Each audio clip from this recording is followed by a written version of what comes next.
What's up for June? A partial solar eclipse, the Scorpion sting, and June is for Juno. Following last month's total lunar eclipse, June brings us a solar eclipse. On June 10th, the moon will slip briefly between Earth and the Sun, partially obscuring our local star from view. Whereas May's lunar eclipse was best viewed around the Pacific, this month's solar eclipse will be a treat for those in the Northeast U.S., Eastern Canada, and Northern Europe. For U.S. viewers, this is a sunrise event, with the moon already appearing to have taken a bite out of the sun as it's rising, so you'll want to find a clear view toward the eastern horizon to observe it. Those farther to the north and east will see more of the sun obscured by the moon. For those in Northern Europe, it's more of a lunchtime eclipse. Wherever you are, please review eclipse safety practices and never look at the sun without proper protection for your eyes.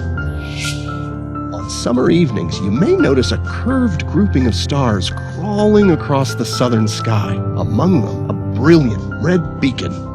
This is the constellation Scorpius, the Scorpion, and beginning in June, it's the prime time to look for it. This grouping of stars has been thought of as having the shape of a scorpion going back to ancient times in the Mediterranean and Middle East.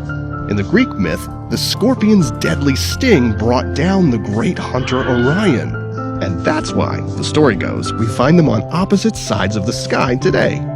This pattern of stars also has been seen as part of a great dragon in China and the fishhook of the demigod Maui in Hawaii.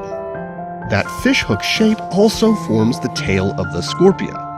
At the beginning of June, if you're in the northern hemisphere, the scorpion's tail might be below the horizon for you early in the evening.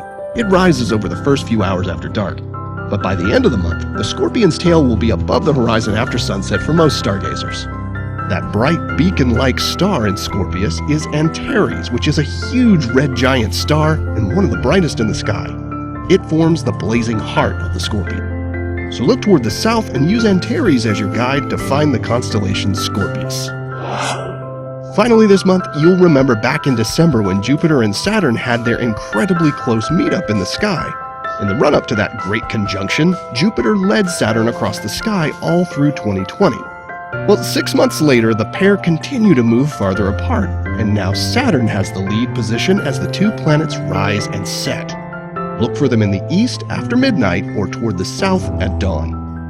And for more Jupiter excitement in June, NASA's Juno spacecraft is making its next close flyby over Jupiter on June 8th, and this time it will also make a low-altitude flyby over the planet-sized icy moon Ganymede on June 7th. This is the first of several planned flybys of the Jovian moons by Juno over the next couple of years that include encounters with icy Europa and volcanic Io.